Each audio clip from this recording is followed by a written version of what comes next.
There were covens in Europe. That's what they're called. The congregation. Covens in Europe, in America, and in Australia, and they have one right here. That whole bunch. The parties with the singing and the flute and the chanting. Those are espas or Sabbaths or whatever they're called. Don't get excited, huh? Read what they do, Guy. They use blood in their rituals, and the blood that has the most power is baby's blood. Hello. Welcome to Covendom, Season 6, Episode 11. We are a weekly witchcraft and occult podcast centering around Alexandrian and Gardnerian traditional craft, as well as all things occult. These are my lovely co-hosts, Levi Rowland and Ellie Barnes, also known as the Dame and the Duchess. I'll never answer to it.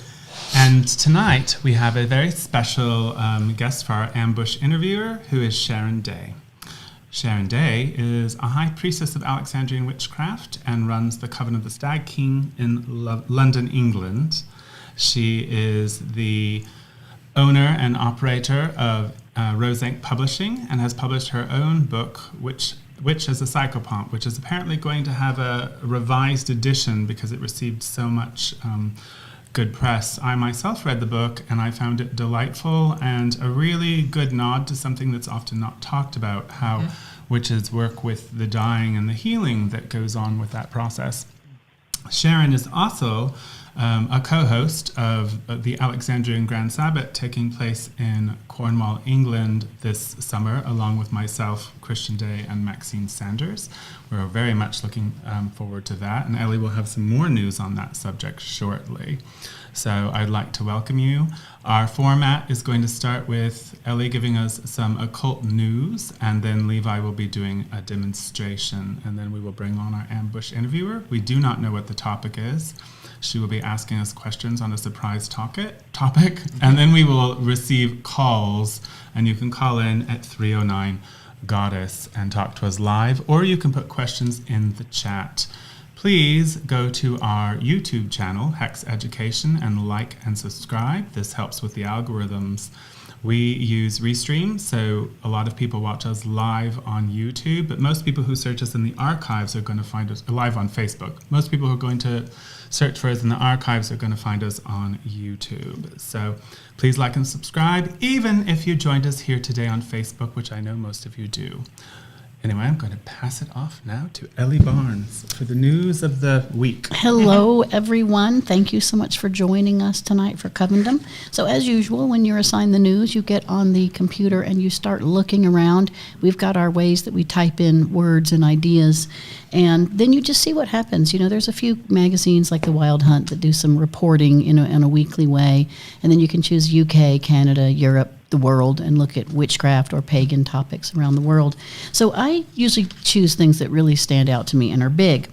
The first thing I found was that today, January 19th, President Biden has proclaimed it a Religious Freedom Day.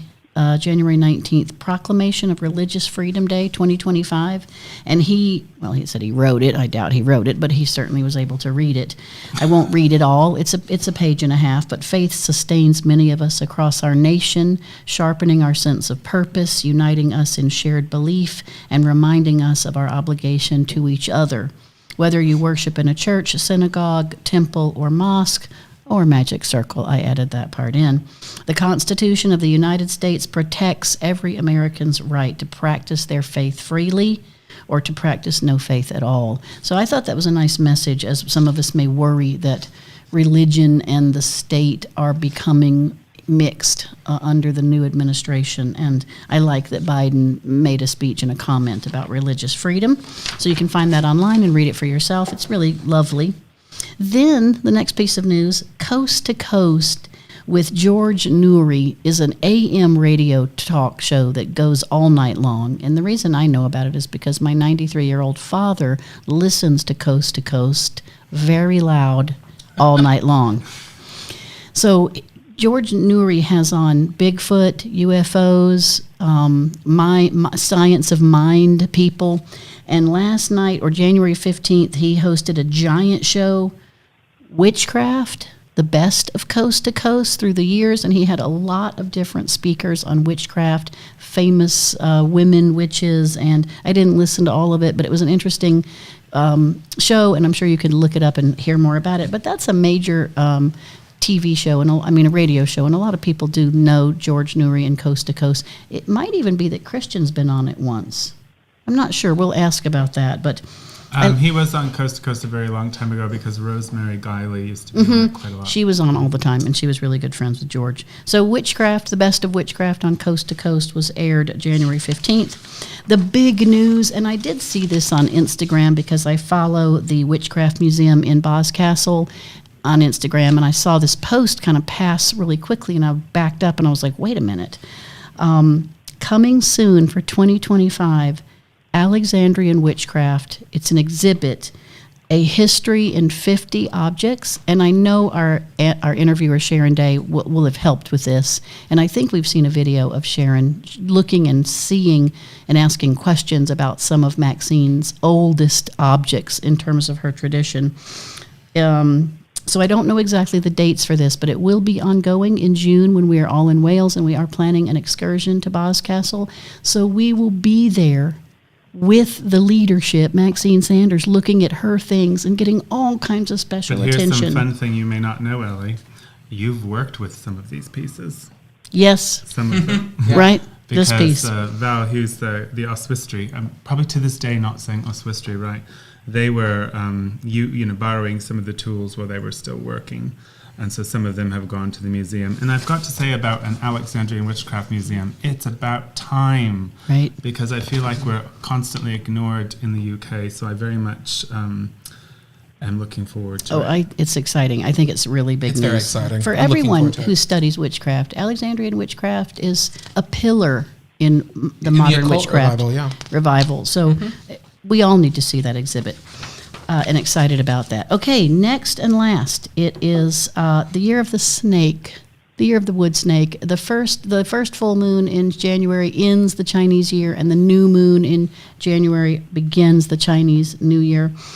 We just finished the wood dragon. I'm a dragon, so I had a really great year last year. I forgot to tell you, we need to talk about Chinese Wicca. We need to talk about Chinese Wicca. It's new. But so year of the snake starts January 29th, and I thought it's kind of funny for American politics, year of the snake. But snakes carry the meanings of malevolence, cattiness, mystery, as well as acumen and divination. In most cases, this animal is considered evil, and the elongated, legless body always scares people. However, in ancient Chinese traditions, the snake once presented a venerated image, and it is one of the earliest totems of Chinese nations.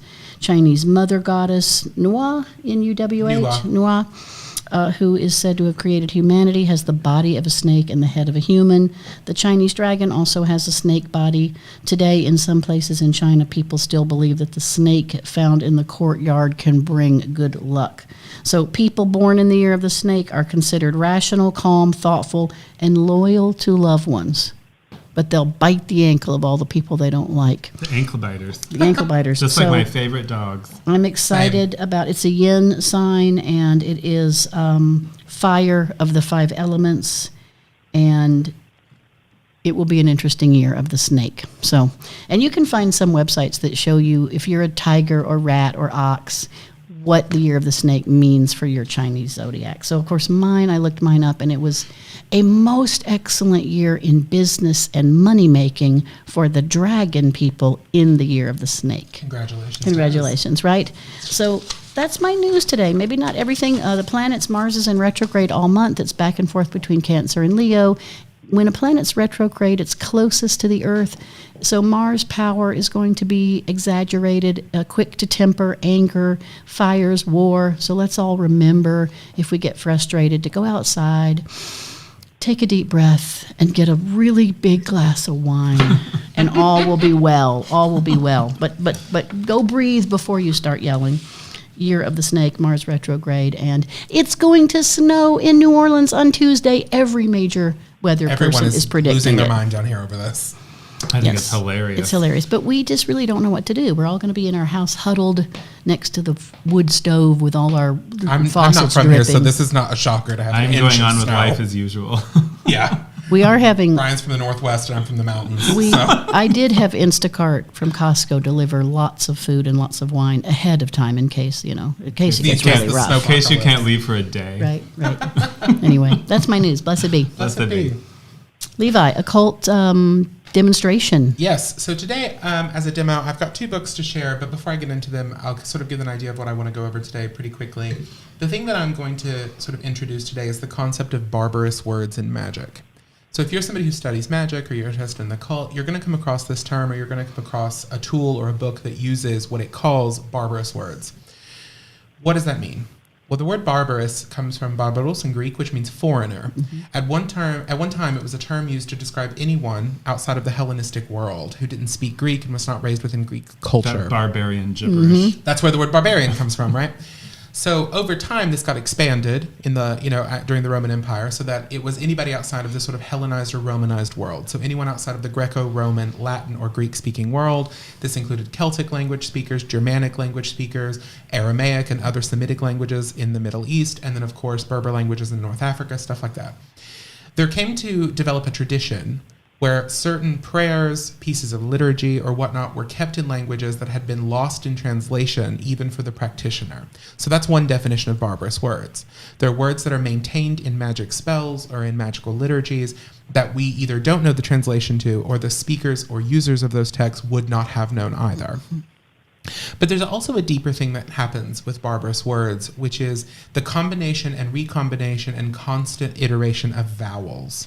Right? And 2 places you're going to see that are, and they're very important works, are this work, the Greek Magical Papyri. This is considered sort of one of the best It's a great book. editions of the Greek Magical Papyri. This is the one edited by Betz, a German scholar.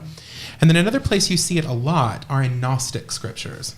Gnostic Christian and also Gnostic Jewish and Gnostic pagan scriptures. And this is the best edition of the Gnostic scriptures, I believe. It's the one translated by Bentley Layton with an introduction by David Brackey, who's a brilliant scholar. I can't see what it's called. What is it called? The Gnostic Scriptures, Okay. right, by Layton. But in both of these texts, what you're going to see is a lot of vowels. And so I wanted to sort of... A, E, O. Very good, exactly. Back to phonics for us all. But I think there are deeper meanings behind this. 2 things that I think help guide people to exploring barbarous words, and especially the use of vowels in magic, are the following. The first is, in Gnostic and other Gnostic, Hermetic, sometimes scriptures, the name of God in Hebrew, the Yod-Heh-Vav-Heh, the Tetragrammaton that became so important in magical systems, is translated into Greek as Iao, right? Iota, Alpha, Omicron, right? And those 3 letters become symbolic of the Tetragrammaton, even though there's 3. And so they get recombobulated and redone and consistently mixed together with other vowels, and you create these long strings of magical statements. So it's important, I think, to know that a lot of the reason you're seeing the same vowels pop up over and over again is because they're the name of God, as it was understood through a Gnostic lens in most cases. The second thing I wanted to say is, why vowels, right? Why is it always vowels? Some of them obviously have consonants in them. There's lots of barbarous names of Isis. Just ruined my example. joke. I was going to say because consonants don't have power. They don't have power, right? But actually, you're right?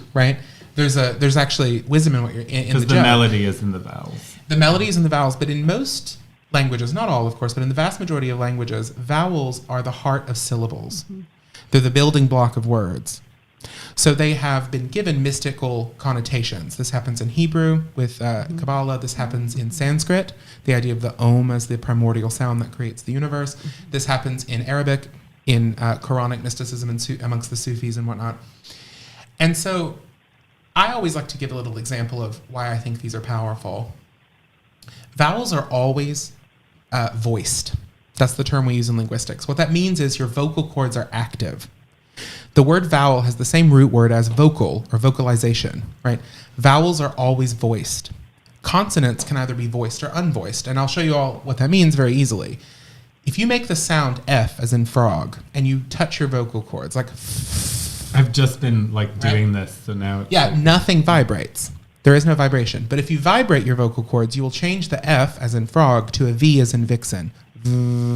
Right? All you're changing is the vibration, the activation of the vocal cords. The same you could say for S and Z. no vibration. Zzz, vibration, right? So one of them is voiced, one of them is unvoiced. But if you're only using vowels in a magic incantation, what that means is your vocal cords are always engaged. It's completely and utterly active. There's no such thing as an unvoiced vowel. Take out the garbage. So it's constantly active. So you're always doing it. It's not passive just through like friction and air and whatnot. It's actual activation of an organ. We've all in your seen body. Dune. My favorite Bene Gesserit sisters, The Voice. The voice. I love the voice. Take out your knife. But yeah, so if you're somebody who like is interested in that, look at the Gnostic scriptures. That's what, and there's a lot of scholarship going on right now about the link between Gnosticism and the Greek magical papyri. That used to be a very contentious thing. People didn't believe that there was as much connection between the two as scholars are sort of discovering now. Like the names of archons and whatnot get repeated in the papyri. And a lot of the names. That's very good book. It really is. Oh, it is. The Greek magical papyri. It's actually an easy read, quite frankly. I would recommend taking notes. And you'll recognize so much of it as it's filtered down to modern grimoire magic, and you'll be like, "What? You see I've heard this much. before. I've seen and the this before." ERO is what pops up constantly, which is the name of God, right, in Gnostic Greek. But that is my occult demo. So yeah, read the Greek magical papyri, get into Gnosticism. I'm actually teaching a class on WitchCon if you're interested, called the Eternal Very good. Heresy. Well, I'll have to watch that. Do you I think- forgot to plug WitchCon. Did you plug WitchCon? No, but I will. We're going to do it right now. WitchCon is the largest online witchcraft and magical conference in the world to date. It is February 7 through 9. That's a Friday night, all day Saturday, and all day Sunday. WitchCon.com. You can buy tickets there. I believe it's $90. You have at least 100 lectures to watch. And you At your have- leisure. At your leisure. You can't do it live. Can't do them all. They're 6 or 7 broadcast at once, and we have many people stationed at computer centers managing all these people from around the world who are on their computer, creating their hour lecture. I think it's an hour and 15 minutes. Yeah, there are also some vending spots where people can show the products they make or their books, and there's a space to ask questions and some comments. So there's room left at the end of every lecture so the teacher can see the comments and answer the questions. It's also fabulous as an interaction socially. The Zoom meetups are functioning throughout the evening, all 3 nights, Friday, Saturday, Sunday. And you don't get to watch those at your leisure. Everybody, well, they're live. You log on, you see who else is there. You can talk with your fellow attendees. The teachers That's are there. my favorite part is you get on and you between classes, people will just hang out and have occult conversations. And, just as a plus, all 3 of us and Sharon Day will all be teaching classes at WitchCon. And there will also be some exclusive interviews by both Maxine Sanders and Laurie Cabot that you will only be able to ever see if you subscribe to WitchCon. Yep, as well as one of the authors through Rose Ankh Publishing, Lynn Roberts. And Yes, subjects that's around the another one, world, yeah. magic around the world, not just American or just witchcraft, subjects from around the world, really fascinating people. It's one of the best things happening, I think, online in occultism. What is this year? 5 I don't know. for WitchCon? It's possible. been a while, yeah. It Five, started I at the think, yeah. beginning of COVID, I think. And we're looking at expanding. So anyway, I think now is the time. Yes. We're going to bring on. Wait. We're going to Sharon Day. Which one are you looking for? You don't know the power of the dark side. You can't. I hit the wrong button. I was going to do this one. Right. Okay, fair.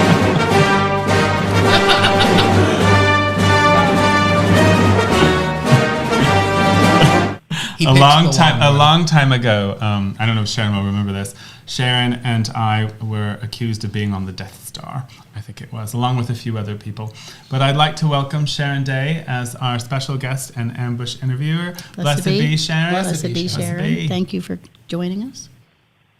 All the way from London. She's up at midnight for Yeah, us she's at the tonight. witching hour, just to, which we can't get a lot of people to do that sort of thing overseas, so it's very nice. Thank you for joining us, Sharon. So what is the mysterious topic of today? Oh, you're muted, Sharon. I think you have to unmute yourself. There. Perfect. No. Okay. The topic is public persona and priesthood conscience. That's a good one. That's a good one. You did. And the first question is, what is the defining line between public ritual and inner working? your public life, your public persona, and your inner ritual. What do you consider to be that defining line? Beginning with Ellie. Thank you. Well, my first thinking here is we all do public ritual in the shop. We do the 8 Sabbaths. We do public ritual at Hexfest and at WitchCon. And I myself have been brought into a lot of these rituals where it wasn't necessarily my comfort zone or my forte.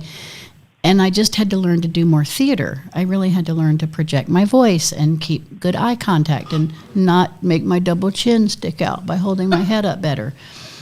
But what I noticed privately in our coven, in our circle, was that my inner work with the gods became more alive, deeper, richer. I hear them speak to me in my inner ear. I see them more physically.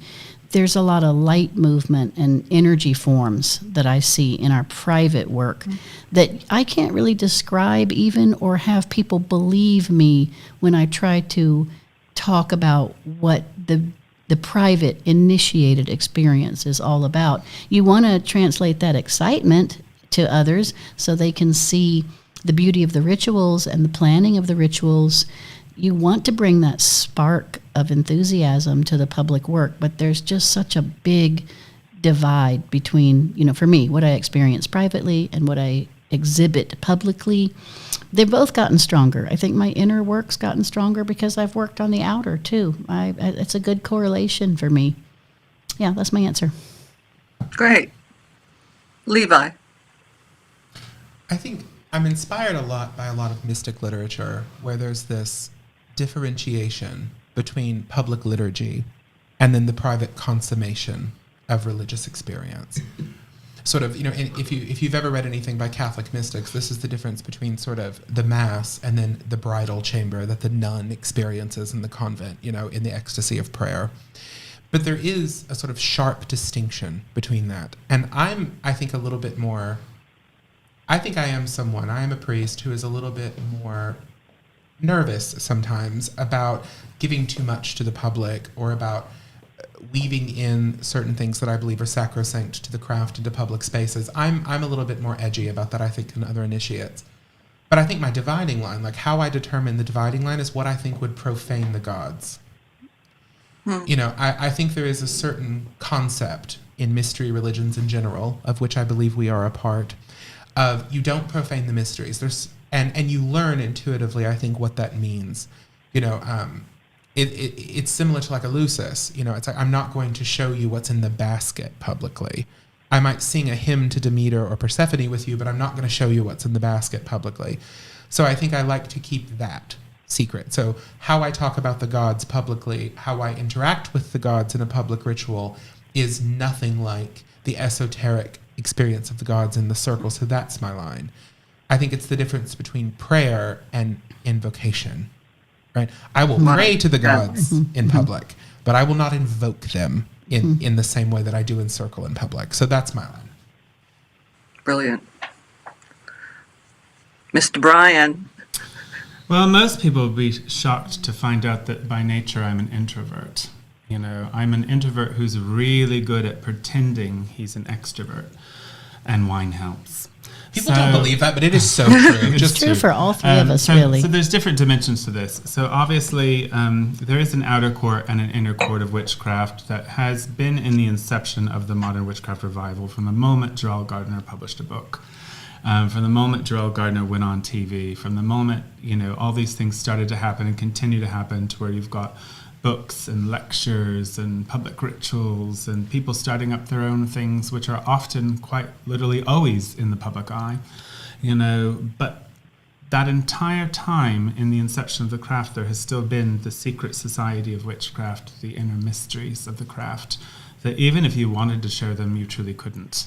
And I think that's one of the reasons as an introvert I'm so drawn to it in that way, is because I really believe that my relationship with God, goddess, her, is intimate. And my workings with my coven are intimate. They're private. And the mysteries were gifts that we sought and that were bestowed unto us, but they don't belong to us. They don't belong to anyone. So I'd say one of the things that I find fascinating about an Alexandrian slogan is that we don't have any secrets, only mysteries, is the fact that you can't reveal them anyway. And when you do, and when you try to, you just look like an arse. Really, you can go make a video of a whole thing, and it just looks ridiculous. So I'm aware that some of our elders back in the early days used to do things that some of us probably wouldn't do now. However, we have to take into account that at that moment in time, people were so ignorant of the content that it didn't matter, even more so. And they'd always change things up anyway. You might have certain elders saying words that we would never say publicly necessarily, but it was done in such a way that it really wasn't revealing anything. But today you get people without that concept who think that, oh, they did it, so I get to do it too. And I think, to get to your question, the public work, it's going to happen regardless of whether I participate or not. Clearly, I do participate, and that's a different conversation as to why I might be doing that. But in its essence, that is just letting people know we're here. If people really want to get into the mysteries of the craft, they have to do what we all did, and that is to seek initiation and request it, and find a training group and begin to work it, and most people aren't doing that today, and they're doing something else, and that's perfectly fine.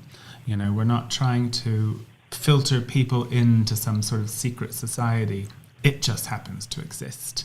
I think the goddess loves everyone. I think she loves everyone. I think she's actually harder on the initiates. I think she expects more of us. To the initiate, she's the taskmaster. Daddy, however, may be a different subject entirely. Blessed be. I loved that first question, though. Well, in that vein, how do you take responsibility for the effects and safety of those who partake in the public rituals you conduct?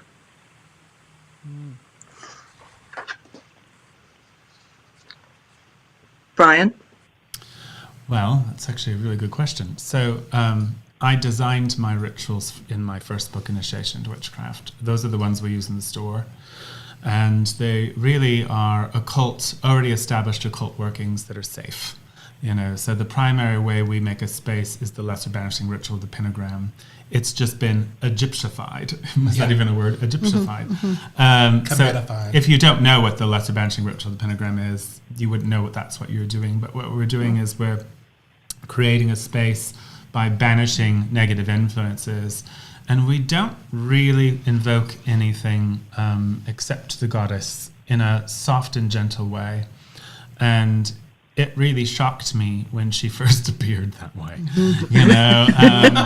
because I was, I knew what it felt like, and I was like, wow, this isn't normal for a public ritual. And it doesn't happen all the time, but it has happened because I think she really does respond to people's sincerity and compassion. So, so if, time is round. If it's in there, that she's going to come when she wants to or whatever. So I think that we're just not really doing anything dangerous because we're focusing more on just celebrating the season and culturally acknowledging them. And the only actual goal of the ritual is to allow the goddess to come through if she so chooses, so that those sincere initiates can make contact with her. So I'd say we make more of a goddess worshipping space in our public rituals than we do a witchcraft circle, because it's not really a witchcraft circle. So I don't like those sort of outer court mimicking things where they kind of do what we do, because I think if you're an initiate, if you do it and you change the word, you're still doing it. So I like to take a different approach. And when I was writing that book, I realized people were going to want some sort of public rituals or some kind of rituals they could do. And so I was very thoughtful about it. An initiate at the time said, well, don't make one of those sad Wiccan rituals that just dumb it all down. Instead, why don't you just do cool occult rituals? I thought, that's brilliant. So it really wasn't my idea in the inception, but I went with it, and it's the rituals where Ellie and Shelby know them better than I do. Like, I show up to the rituals, and they like, well, that's not what you put in your book, and I'm like, oh, it's fine, just let me do this part. So because they've been working it in the stores themselves for years, and I can't always be at every ritual, so because we have 4 stores. So in that sense, but I've never felt anything in these rituals. I have been to other public rituals where, I've been like, oh, yeah, no, don't do that. So, yeah. So we don't really do what we do. I guess that's why. Yeah. Mm-hmm. Levi? I don't, I used to participate in the public rituals. I haven't in a little while, but I enjoyed them. I think as I've gotten older, I have sort of two minds on your question, Sharon. The first is, I agree with Brian. I think there are sort of clean occult rituals you can do in public that give people a taste, right? Like this idea of, I can be conscious and I can use that consciousness in some way beyond what I'm experiencing in my day-to-day life. That's as far as I really want them to get if it's a public ritual. But as I've gotten older, I do believe every now and then, and maybe this is problematic, but I think it's important every now and then to throw something in. Again, nothing oathbound, nothing about the gods. As I said, I would never profane them, but to test the waters of, why are you here? Because I do have a sort of naughty side to me about ritual where I'm like, if you're seeking out a ritual of witches, I mean, how... It's not going to be at a store. How prissy are you going to be about it? You know what I mean? Like, how afraid of the horned, beings are you, right? And if you are, it probably isn't for you to begin with. So I think sometimes it's okay to test the metal. Never dangerously, never in a way that profanes. But I think it's okay every now and then to test a little and to do something a little bit more intense, or to say a turn of phrase that might not be what they normally hear. And so for example, let's say you're doing a spring equinox, and instead of getting up like all of these sad neo-pagans do, and they get up and they say things like, today is the spring equinox, which is about rebirth, and that means that the flowers come back. I mean, I despise those rituals, because it's like, you're telling me what a kindergartner knows this, right? Like, a kindergartner knows that it gets warmer in spring and that it snows in the winter. No, I won't. But I have a story about this he loves. But I think those are not rituals. This is the time that I think are even going to give people a taste. So I always suggest insert something small, some conceptual framework, some prayer, some way that you approach the ritual where they're seeing, oh, this involves internal work. I am not an idle participant, right? Mm-hmm. But just a taste. Don't go too far, Good job. Ellie? I like to, just in terms of helping to ensure the safety and comfort of the people that show up to the public rituals, we get really a diverse group. Some locals that are new to the area and don't have a working group as of yet.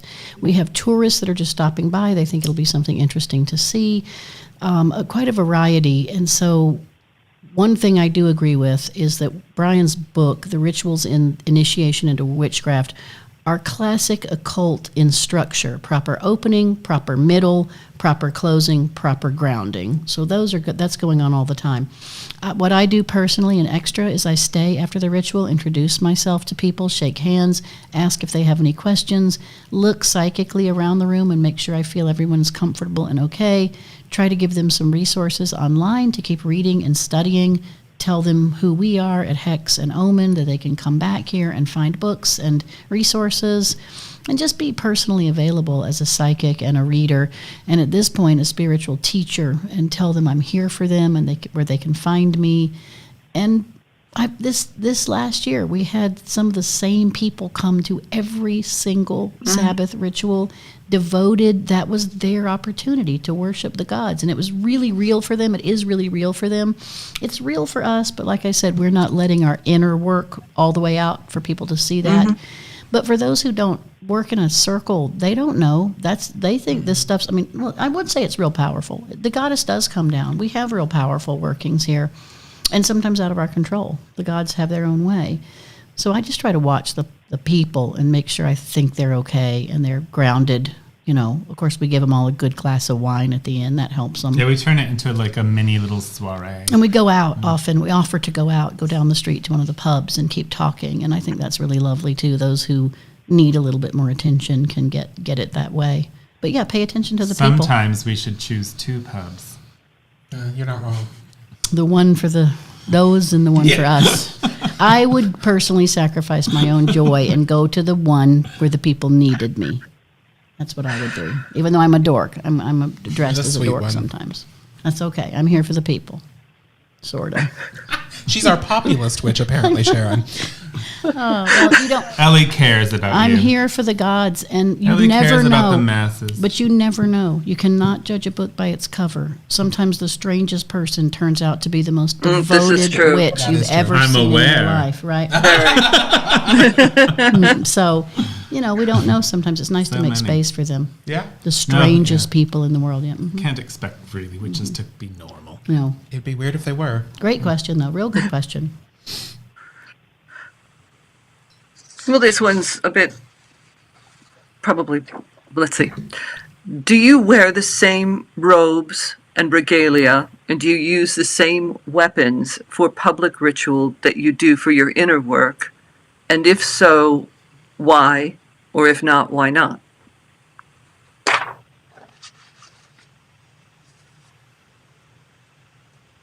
Oh, that's right. I've got to pick one of you. You're in charge. Ellie. Absolutely not. I don't wear my private robes or use any of my working tools ever with anyone who's not an initiated Alexandrian witch. I just made that a fast rule early on, and I just keep it that way. It's just better. I do have a group of robes and regalia that I've collected now to do and have for the public rituals.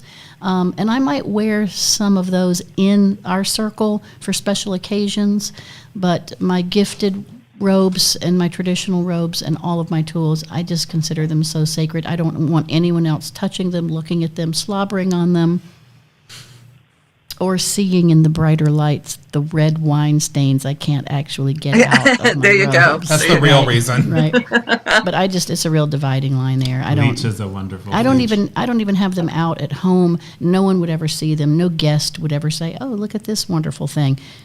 No, they're all kept privately, actually locked in a chest, and they only come out with me to our temple, and then they go back. If I don't leave it at Brian's. And then he calls me and says, "I have your power. Ella, you left That's something only here." if you leave your athame. But mostly it's like bras and panties. It's like, wow, I got back home. I have my underpants. One of the issues of being a coven leader when you're hosting it in your house is that you do eventually find bras and panties. Mm-hmm. You do. And thankfully my husband's gay, so I knew that they were probably Not worried that they were somehow else. But sometimes I never knew where they came from. It happens. Great question. Who's next? Levi or Brian? The Sharon freeze on us. She might have frozen on Oh, us. well, let's go. Have we frozen? Yeah, yes. I think But usually. Brian. You're back. You're back with You're us. unfrozen. Okay. Good. Oof. Brian? Oh, sorry. Yeah, question. No. I consider the way that I work in Circle in every way be oath bound, and that's for the training of the priesthood. And there's reasons. There's reasons for those weapons that aren't relevant to someone not working that system.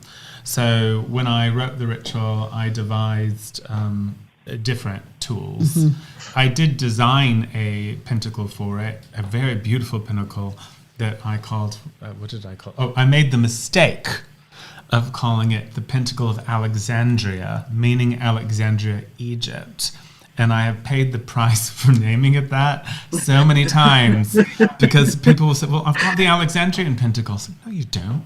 And no, that's Pentacle of Alexandria. So I wish I would have named it the Pentacle of Serapis and Isis or whatever. But it was designed around Serapis and Isis. And it's beautiful, but quite frankly, I don't use it outside of the public rituals. I thought I would, but I don't. Why would I? I don't need to. I've got a different one.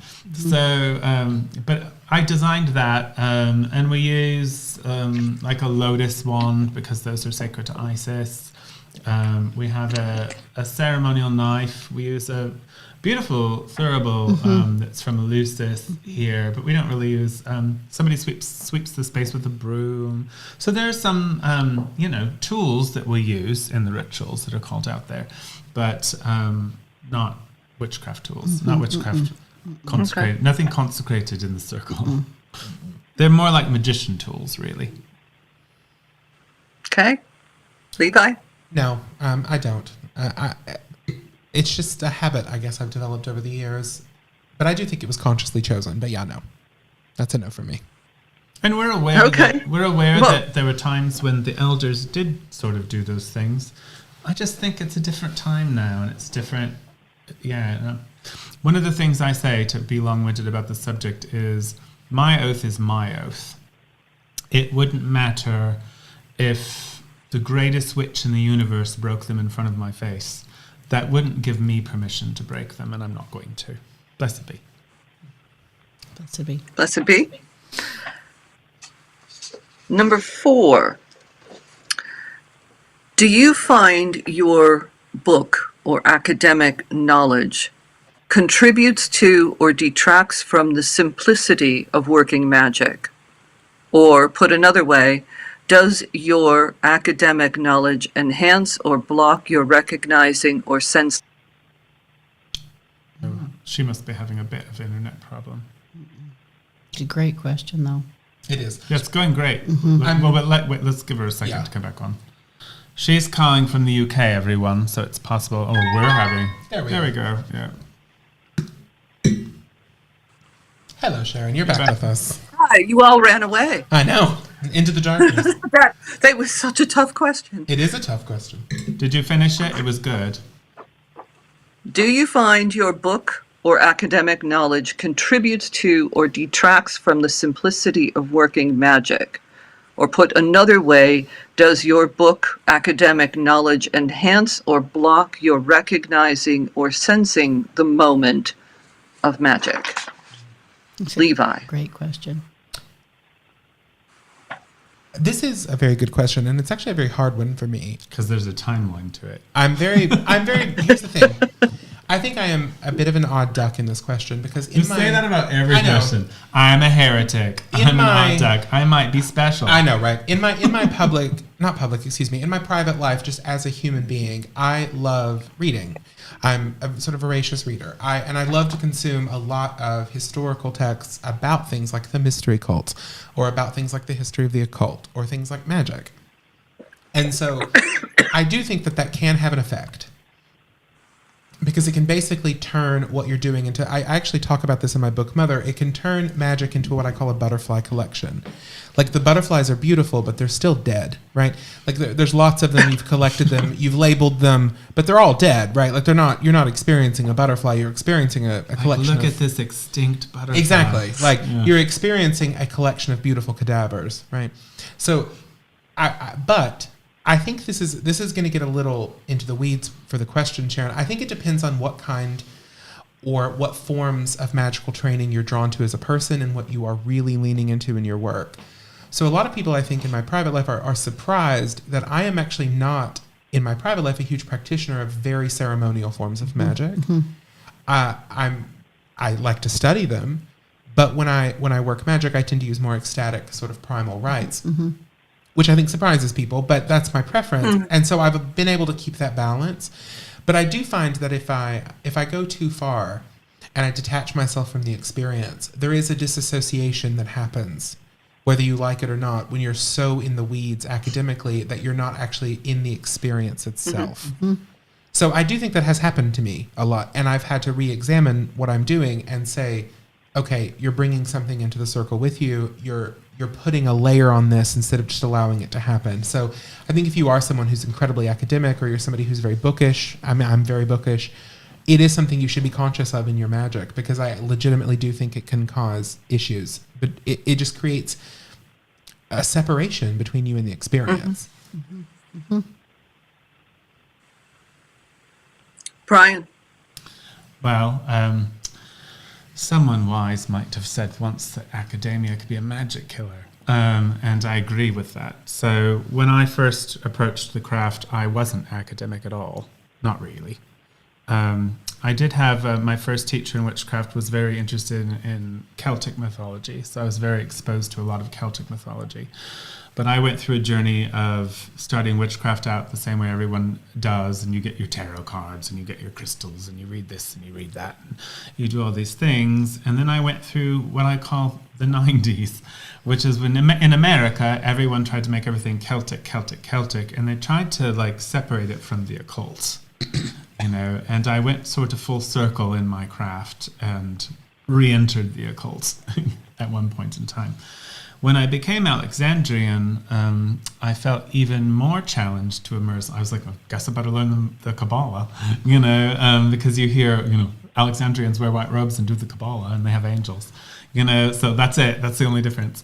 And so, yeah, I started immersing myself in all these other fields, because when you're teaching in a coven and you get different members, you know, want to rise to the occasion and expose everyone to everything. And you want to take them on a journey of, at least I did, I want to take them on a journey of the tradition as best as I could, right? But in the end, I feel like craft stands on its own. I think you could be a proper witch. I think you could be a powerful, effective witch and teacher without anything other than the Book of Shadows. Mm-hmm. But I do love learning. Blessed be. I love that. I love the question. Thank you. My personal experience kind of informs my answer. I started out as a very strong psychic child, visual and auditory, you know, as a 1-year-old, 2-year-old, 3-year-old. And, you know, thankfully I've told the story, you know, before, that my grandmother and my mother helped me, brought me to a psychic and got me some help instead of sending me to the nut house forever. And you that, said forever. Forever. Did you go for a little while? I visited them and I just said, I don't think I can stay here. I've got to figure out another way. Certainly there's hope for me. But that experience, that mystical, natural experience caused me to do a lot of research. And so I'm a natural reader like Levi.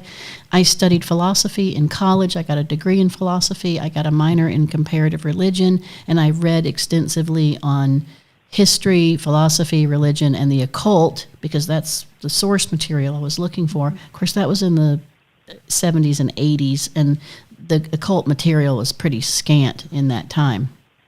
But so that the academic side helped me understand what I experienced magically. Mm-hmm. Today, though, as a initiated witch in a circle, I love to lean into just the experience of that, the magical, the energetic, the raw, not informed by all the reading, but the real power of you and the gods working together in a sacred space.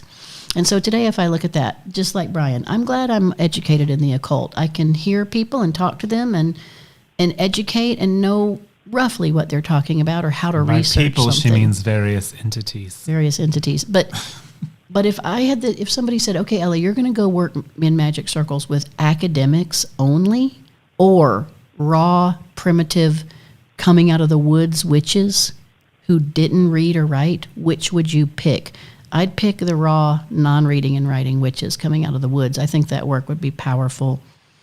Today we do it both ways, and I love both ways. I love reading, I love study, I love teaching, I love learning, but they're really separate subjects. You know, the energy and power in magic is, you, like I said in the beginning, you can't even really express it fully. You certainly can't write it down, you know, what you experience. You can just sort of write the flavor of it. Both are important, but I've kind of come full circle, like Levi. I've read a lot and studied a lot, and academically, and then love the raw power of the natural experience today without having to be so informed. We do both, don't we? We do both. We do. Well, Pollyannic and Dionysian, really. Mm-hmm. Sharon, what question are we on now? That was question 4. So We've got 3 more questions. One more or 2 more? I think you could do. It's only 6:48. All right, well, let's try to be quicker with our answers. Yeah. I just want to make sure we give time for the rest. These are so good, though. They're both great questions.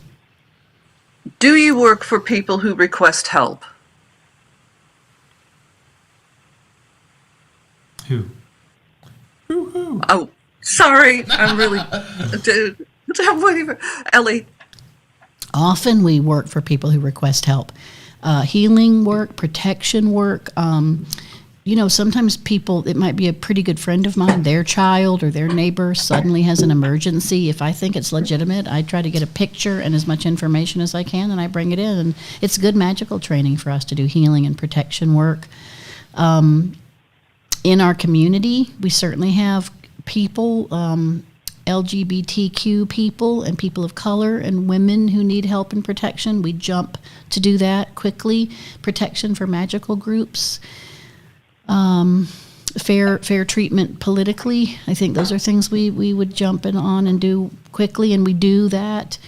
I think we would probably research a little bit who's asking and make sure it's a real need, that it's not they're just being lazy and, oh, here's this powerful coven, do some stuff for me. I think we'd like to see their effort being made also. Right? I think that Temple of the Mother did a lot of healing work, right, for years, and they practiced on whatever cases came to them. Is that right? Who are you Pretty asking? much, yes. Sharon, I guess all of us, because you guys know more than I do about that. But so yes, we do. I think we're just discerning, but pretty often through the year, a lot of people we help, and animals, Right. and animals. Oh, that's great. Brian.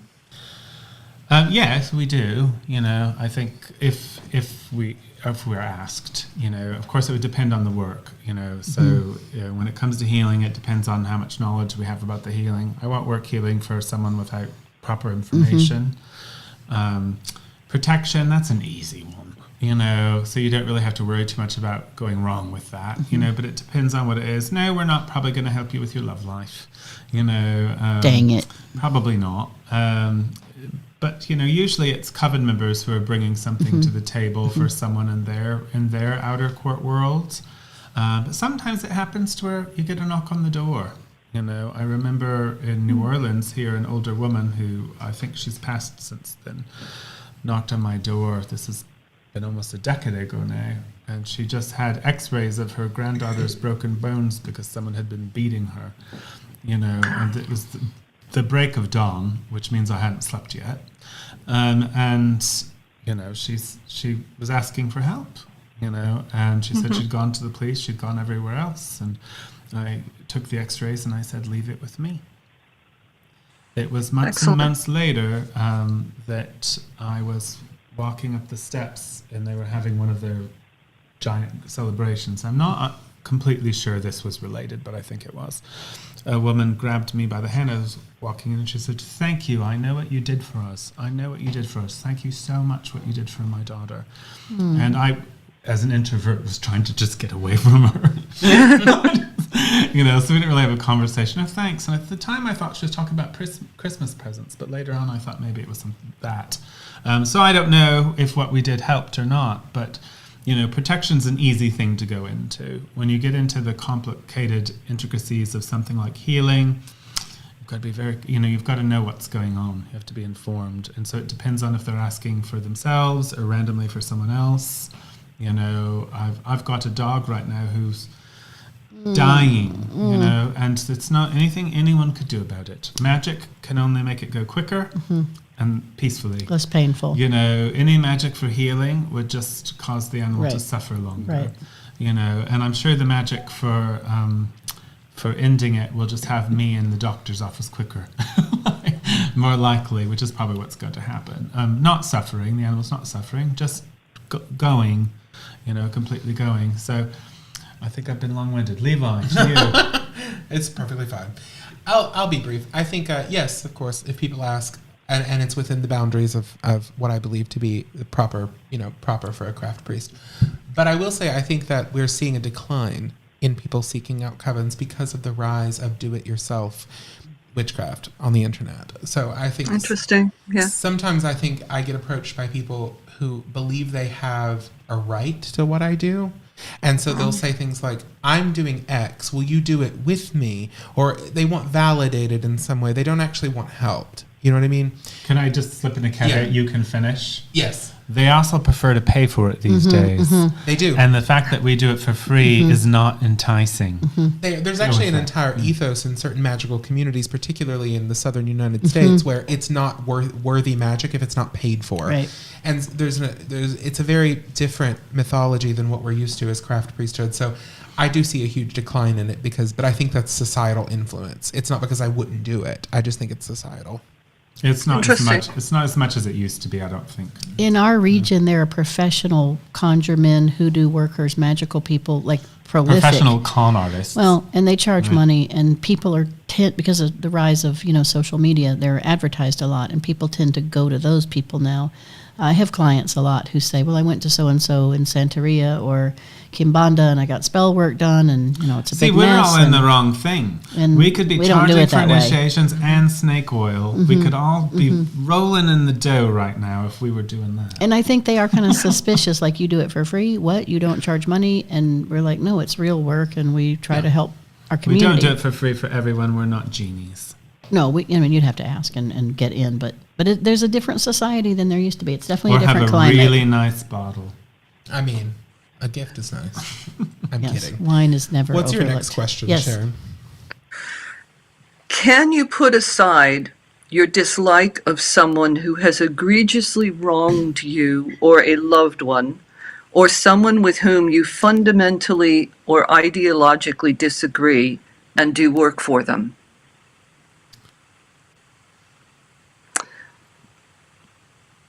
Brian. Well, that's complicated because it really depends on the situation. It would depend on what the work was and why I was being requested to do it. So I sort of was kind of given the idea early on that if it was proper healing, you should do it if it's proper, regardless of what you felt about the person. But I would have to take into account, would my feelings interfere with the work? Would I be able to properly carry the work? So I can't really honestly answer that question. I'd say it's situational. I'd say if I felt like it was my duty, if I felt like it was something that needed to be done and I was the one to do it, yes, I would do it, regardless of how I felt about them. But I also would be suspicious of why that would ever occur. So, it just depends. And I'd have to feel like I could do the work. If I had such malice in my heart towards them that I didn't want them to live, I'm certainly not going to enter into a healing work. I think I'd be improper for that, but it just depends on the situation. There's very few people, actually I could say there's no one right now that I hate that's alive today. There's no one alive today that I hate. They're all dead. They're dead, right. Yes. So there's no one alive that I hate. So I don't think I have that kind of malice in my heart for anyone right now. Have I in the past? Sure. We've all got growth opportunities, but yeah, I don't know if I can answer that question without details. So that's what I have to say. Fair. Blessed be. Levi. This is tricky for me. I think there is a deep beauty in compassion and in the concept of doing magic for compassionate reasons. I think, though, there is also... Don't you think you'd have to have compassion? You would. Yeah, that's my thing. The where problem, I'm not right? sure. Yeah. I think What that if I didn't? I think I've just noticed lately... we're going through a difficult time in America right now, politically and socially, about ideology sort of being much more important for demarcating yourself from other people than I think it was at one point. I think now it's become divisive to a point of almost like reductio ad absurdum. I mean, we're just in insane territories of tribalism right now, politically and socially. So I think it's hard. I agree with Brian. I think it would be hard to do that, to be so strong as to consciously remove yourself from that. I mean, could I? I think I could, but I also think we're at the point now where would I? Yeah, I don't know. If it's just an ideological difference in terms of, like, for example, they're a devout evangelical Christian. No problem. Sure. Right? I don't care. That's not going to be A problem. pedophile? Probably not. Probably not, right? No. Or if they're, like, actively... Well, someone who has egregiously wronged you or a loved one. If you raped my mother, probably No, not. I wouldn't. Probably not. I also think, though, that If I you know. just an ex-boyfriend, probably be fine. It just depends on what the situation was. I think how I deep does think it go? I think that I would say no in a lot of instances, Sharon, simply because I'm not so sure that I think perfect compassion is a craft teaching. I think it's a latent Christian or Buddhist concept that is not necessarily woven into craft. Yeah, there's things about compassion. Oh, no, absolutely. Compassion's present, but how far we are required. Let there be. Yeah, sure. But how deeply we're required to go, I think, is a different standard than a Methodist would have. You know, I don't think they're the same. I don't think we have the same concept of the kingdom of God that a Christian does. I don't know if I've ever met a compassionate Methodist. They're the sweet ones. They're sweet. She's in England. She can tell you the Methodists are a sweet church. They're not. They're sort of milk toast kind of Christians. They tend to be very Probably, liberal. Yeah, they're Labour Party Christians, right? They're not the praying wing of the Tories or whatever. All right, now let's see what Ellie has to say. Well, I want to go in a little bit different direction with this. I might, it may not quite be your question, Sharon, but it's what I'm working on in my own personal development. It's not just whether I'd work to heal someone or help someone that had egregiously damaged me or a family member or a loved one.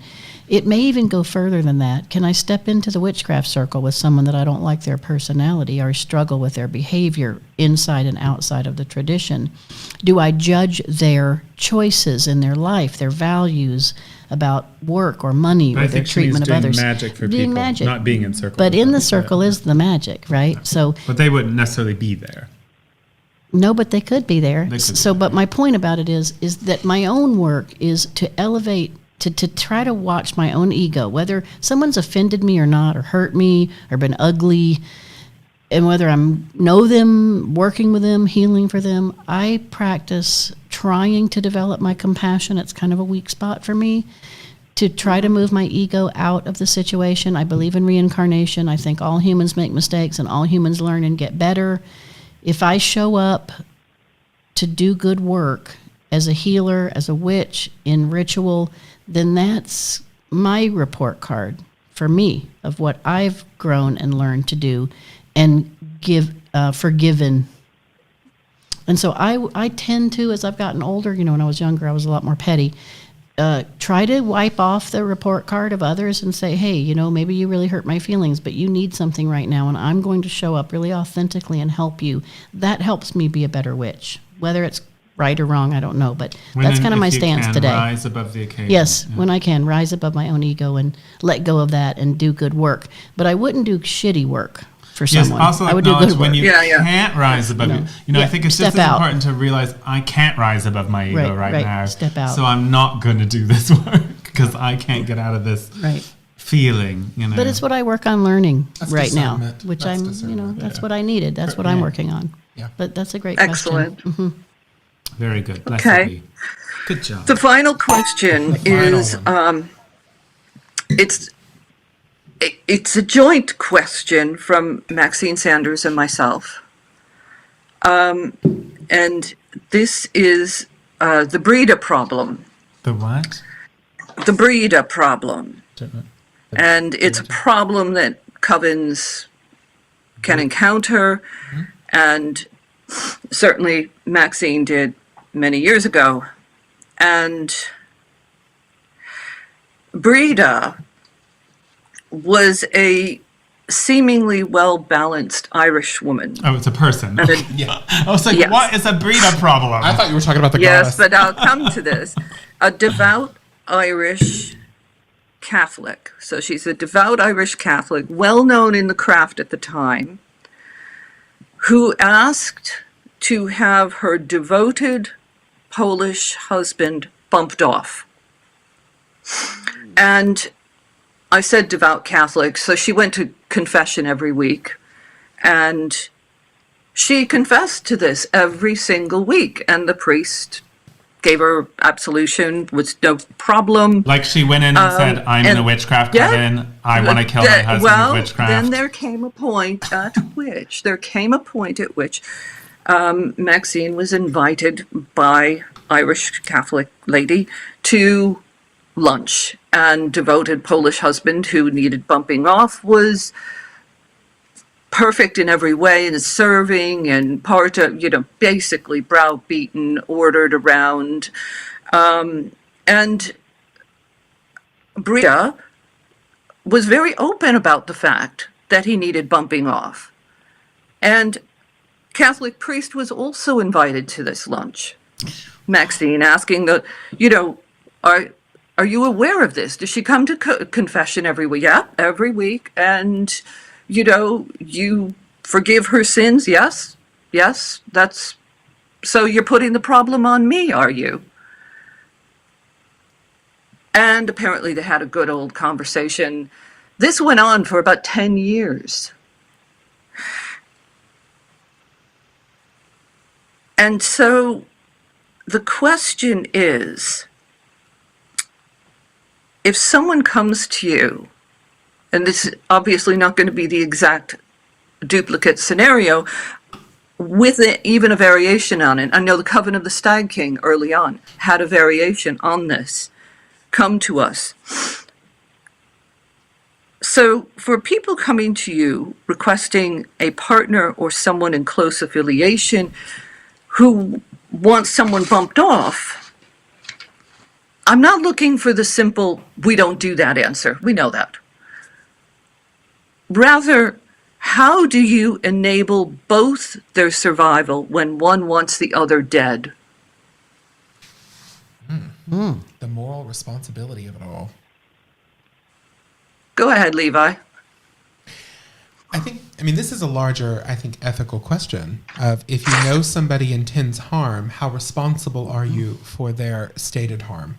Like, this is like a big thing in ethics classrooms of how far beyond the self is your ethical responsibility. So like, that this person desires evil or is going to encourage or do or enact something that you believe to be ethically problematic.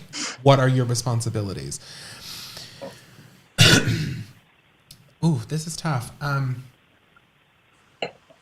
I know the answer. I think it depends. I would have to really think about it. If I believed they were legitimately going to enact it themselves, I would report them. If I thought they were going to legitimately murder someone outside of magic, that they were no longer asking for it magically, they were going to do it physically, I feel an ethical obligation as a human being to report that. If I think that they are magically asking for it, then I would have the conversation of, we don't do that, for sure. But more complexly than that, in a more complex sense, I think in this specific example, obviously we would have our own iterations of it, but in this specific example, I don't think the Catholicism is something that can be ignored, right? Like, if you are consistently married to the church, why are you here? And I'm going to be really frank with you, Sharon. I think this is a place I differ a little bit from some other ideas amongst initiates. I know that there is no hard and fast rule about being a member of another religion in this system. Maxine has openly said that. She says it in her works. You can go and there are people who want magic or want to participate in this world on some level, but are Christians or Buddhists or whatever.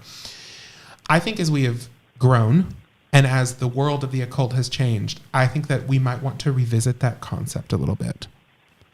Like we're a real priesthood? Yeah. Exactly. And so, like, I would not be comfortable with one of my initiates being a communicant Catholic. If they went for family reasons, they had to show up to the church or their family would disown them or whatever, fine. But you're not going to confession and you're not taking the Eucharist. I do think we need to revisit this on some level. If you are completely married to the doctrines of the church, then let them solve your problems, right? Pray to the Virgin, right? Which saint do you want me to buy you a medal for? I can do that for you. Which candle, which novena would you like to say at Our Lady of Prompt Succor? At St. Paul's in London. What do you need me to help you? I can tell you what I think, Teresa d'Avila might say about it, but I think sometimes we have grown too ecumenical, to be honest with you, Sharon. And so if a Catholic comes to me and wants to off their husband, then I will leave them to Jesus. Brilliant answer. Brian. Well, I agree with Levi on the Catholicism, but that's also a method of operation within my own training, is that I won't train anyone who's actively involved in something else to that extent. And I don't put that out there as necessarily an ode to representing all Alexandrian witchcraft, but my own apparatus, because I don't want to waste my time. So, it would situationally depend. If you had somebody who is ethnically Hindu. That could change. That could be a variation I might be okay with. If you had someone who was a long-established Mason or something. So there's variations to where I would make exceptions to this rule.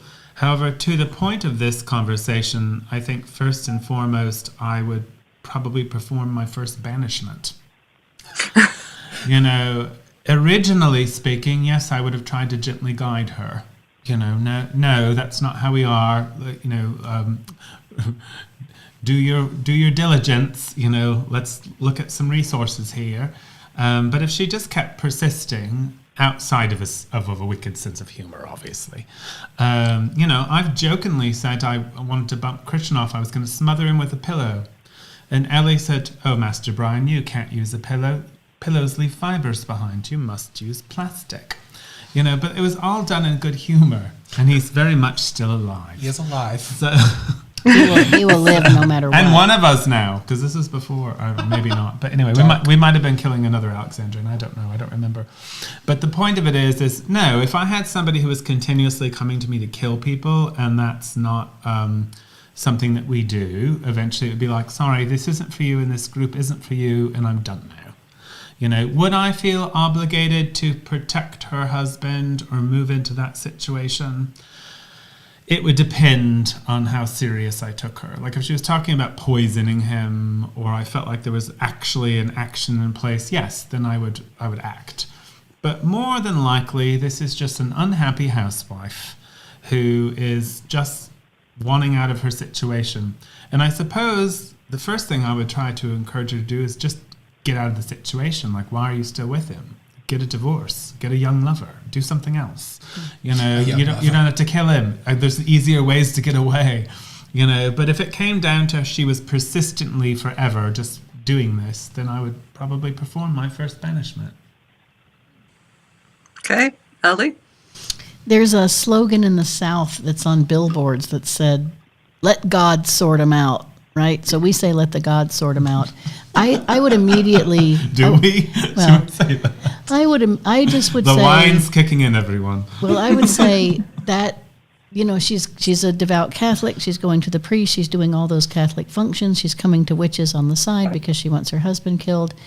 I would say that's not really my repertoire to understand that. And I would say how much. And I don't have the authority I might say, no, take me to the church with you. Let's see who's really cute that's in the synagogue with you, in the temple with you. I got a rattlesnake. I got a rattlesnake in my backyard. I'm a big prayer person. Like I pray to our gods daily. I talk to them all the time. I talk to my interplane teachers. I'm just connected, naturally that way. And so I say to our gods, hey, there's something going on I don't understand. I'm not sure what to do about it. Let me know if I need to do something specifically, but why don't y'all handle it? Why don't y'all do that? I think we need to make T-shirts. Let the gods sort them out. Let the gods sort them out. Because it's too much of a conundrum. I mean, we all agree it's very situational. Yeah, we don't have really good answers about that. It's all based on the details that you're giving us. Like, it's hard without the intimate. When you're with a real Coven member and you have that intimate relationship with them, you see so many nuances you may not see in a conversation like this. So it is situational. But if I was just going to toe the line, I would be like, I think this person shouldn't be a priestess in the craft.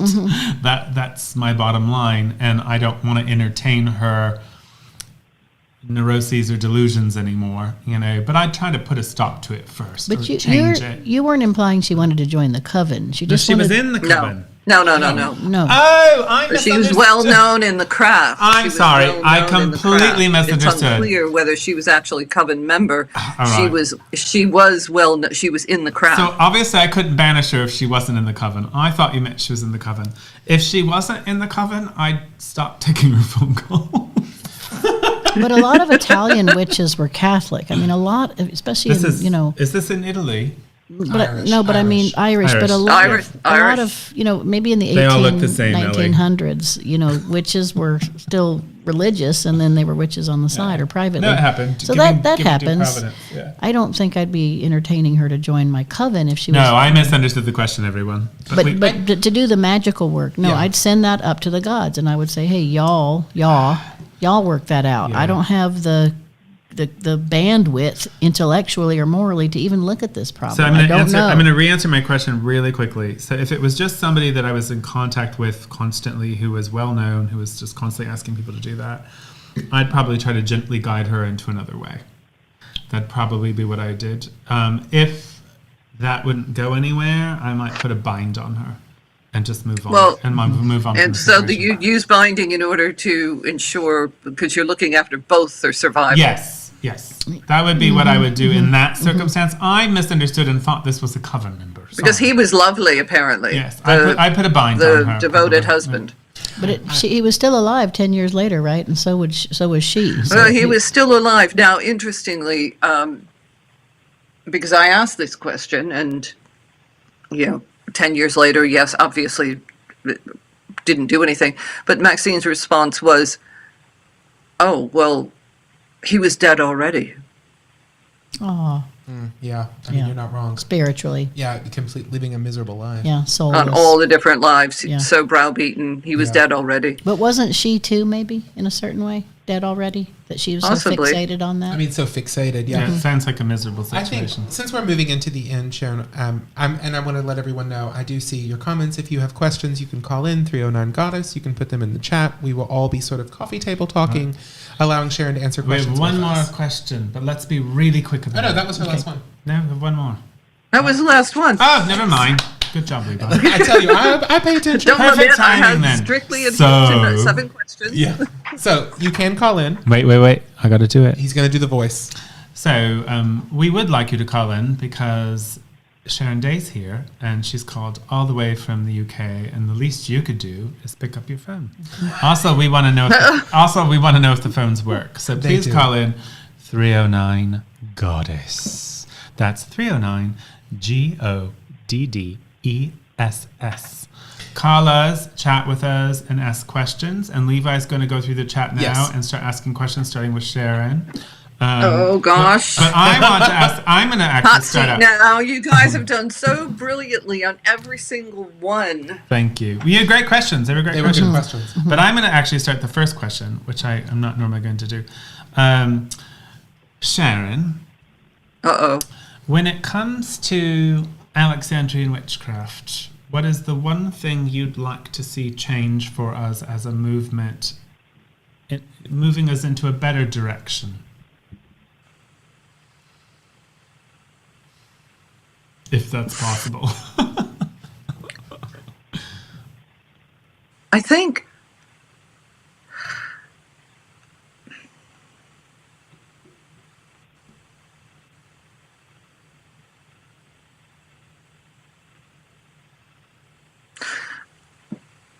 what I would like to see is an appreciation for the fact that we are distinct in various ways from Gardnerian and, yes, other forms of witchcraft, but specifically Gardnerian. That's not to say better, worse. It's simply to say, no, we're not. You cannot. I do not believe. I'm going to get in so much trouble here. I do not believe you can be a mixed coven. I do not believe I you agree can with be. you. Well, you can We're be, a it's just hybrid not coven. good. Gardnerian, Alexandrian. You can't. You're either pregnant or you're not. You're one thing or the other. Because certain of our tenets are so fundamentally different, 180-degree different. How can you be both? If you're both, you're cherry picking the bits and pieces from each that you want to put together, and under the guise of covens are autonomous, you're practicing whatever you're practicing. Perfectly entitled to do that. Perfectly entitled to do it. Please don't say, however, that it is in the name of Alexandrian, that certain of the practices that you are diluting the workings that you're doing and training others in the name of Alexandrian witchcraft. It isn't. It's so unfair to seekers. Very it's good. so unfair. Yes, to because it seekers. doesn't belong to us. And so, the very few things, and I'm sure we all have it, there are a couple of things that I've done throughout the years that are not Alexandrian, but I always tell people, I think you guys know those few exceptions where I say, well, this is something I do, but it's not Alexandrian.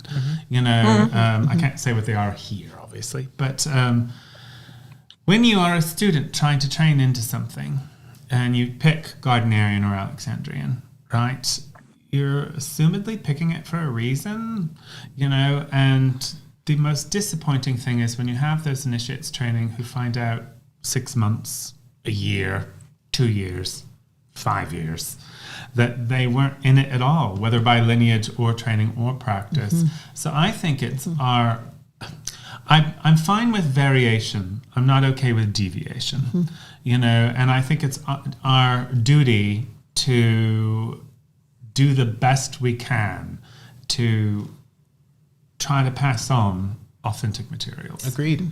I Exactly. could not agree more. I think it's so unfair to your students to lie to them in that way. It's just so disrespectful.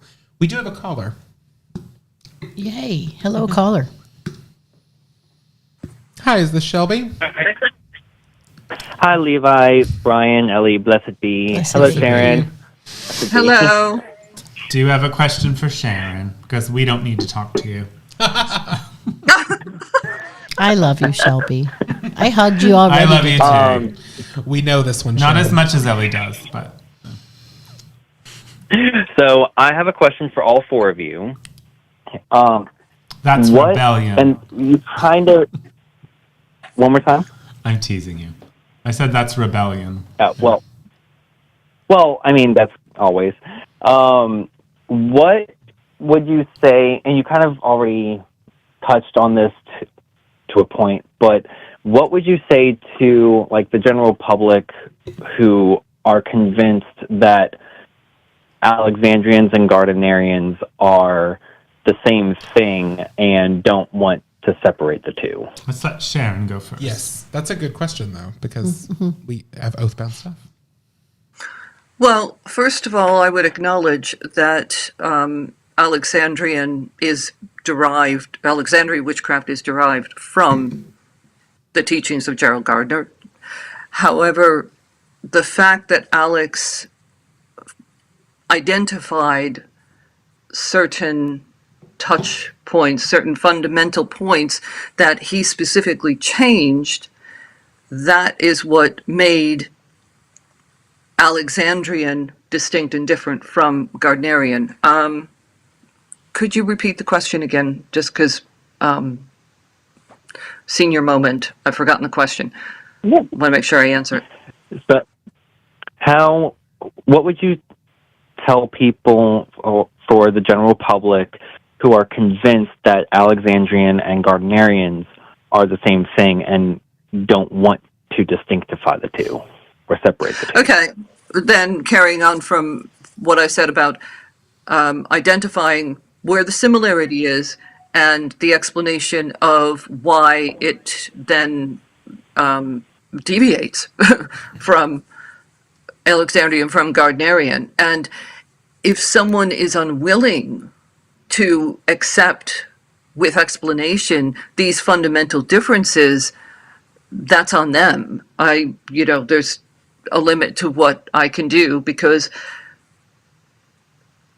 they want so much for it to be the same. I would suggest They go be Gardnerians. but I would suggest that it's being sorry. I would suggest that there's an element of laziness to that and a lack of or an unwillingness to accept intellectual explanation and differences. Bravo. No, I agree with that. Right. Did you have another question, Shelby, or did that Well, that cover was it for you? all of us, but I want to add something to it, and you Yeah, guys can too, but we'll be very quick. Sure. So I support everything that Sharon just said. I would say that I think that the reason why it's quite amusing to me, because in America we had a tradition that tried to start at one point, Tom, called Algard Wicca, which was Mary Nesnick's attempt to fuse the two traditions. And all the American Gardnerians and American Alexandrians at that time, thwarted her. And now they're all trying to do it themselves. So I think we should just start calling them Algards. I think it's FOMO. I think that people have a fear of missing out. The problem is when you try to be everything, you end up becoming a watered version of nothing, watered down version of nothing. So all of us, the four of us on this call, and you included, Shelby, we're all 100% immersed in Alexandrian witchcraft. And after years and years and years of practicing, I'm still learning things. I'm still adopting things. I'm still in the process. I couldn't possibly be giving that full attention to two traditions. I just couldn't. Your reason for choosing should be distinct. And I always say the main difference between Alexandrian and Gardnerian witchcraft, in my opinion, is philosophical. And it is a matter of how we approach the craft. I think both Alexandrian and Gardnerian craft are legitimate priesthoods of the same religion. However, it's like the Franciscans and the Jesuits, or you could be more extreme, the Catholics and the Greek Orthodox, whatever you want to do. But it's connected, yes. We are all witches of the book. We are all witches of the book. How we interpret that book may be very, very, very, very different. But Alex and Gardner never referred to themselves originally as Gardnerian and Alexandrian. Gardner never said, I'm a Gardnerian Wiccan. He was like, I'm a witch. I was initiated in the New Forest by Witchcraft Coven, and I've got a Witchcraft Coven, and I'm writing books about witchcraft. I don't know exactly when Alex said he was initiated. I don't know that off the top of my head, or if he ever actually gave a date. Sharon might know that better than I do. But the point is, when he was first initiated, he wasn't initiated into Gardnerian witchcraft. He was initiated into witchcraft, whatever it was. Whoever did it, they weren't using these labels yet. So the labels came later, but I feel like where they're distinct now is philosophical. Gardnerian witchcraft has its own problems, so I'm not going to get into that, because they have so many different veins, where really we just have one, Alex and Maxine. Together, separated, but still. Those are all the lines. I think I said initiation witchcraft. I made this up, but I see them as being the London. Of course, they were in the Manchester Coven, but the London Coven, where the term Alexandrian witchcraft was formed, and then you had Alex, not with Maxine, and Maxine, not with Alex. So, but to be honest with you, I only know of people tracing to alive today who traced through the London Coven or the Temple of the Mother. I'm sure there are people alive that trace through Bexhill by the Sea, but I don't know any. Blessed be. Blessed be. Did that answer your question? Yes, very much. Perfect. Love those answers. Thank you for calling. All right.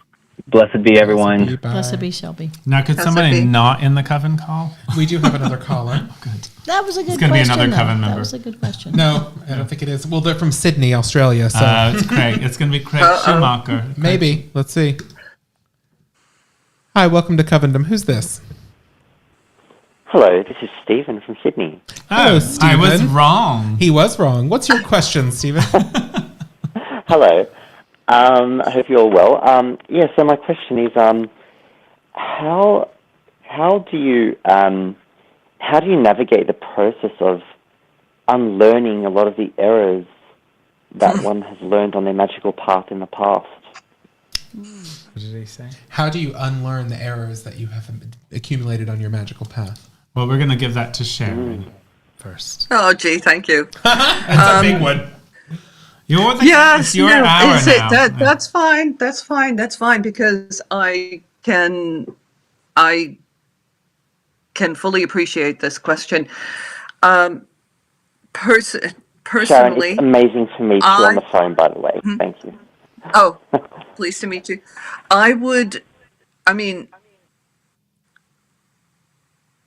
Even now, from time to time, in circle, I find myself just suddenly reverting to a bad habit or something that I learned incorrectly and I'd worked so hard to unlearn it. How do I go about it? Personally, once I've identified, or it's been pointed out to me very bluntly, that what I had learned is ingrained, the only way I can think of to uningrain it, if that makes sense, is to work with the subconscious, to work with, it's a conscious, this is going to sound weird, conscious effort to retrain my subconscious. Sure. And that's through visualization, and that's through I mean, personally, I take it to the lead throne of Hades. That's just a personal way of doing it, the bad, whatever the This is very loud. Sorry. difficulty is. And I put it straight to the lead throne to just neutralize it so that I can open the space to input the new learning that I'm receiving. That's just a personal method that I use. And I totally appreciate and understand what you're going through.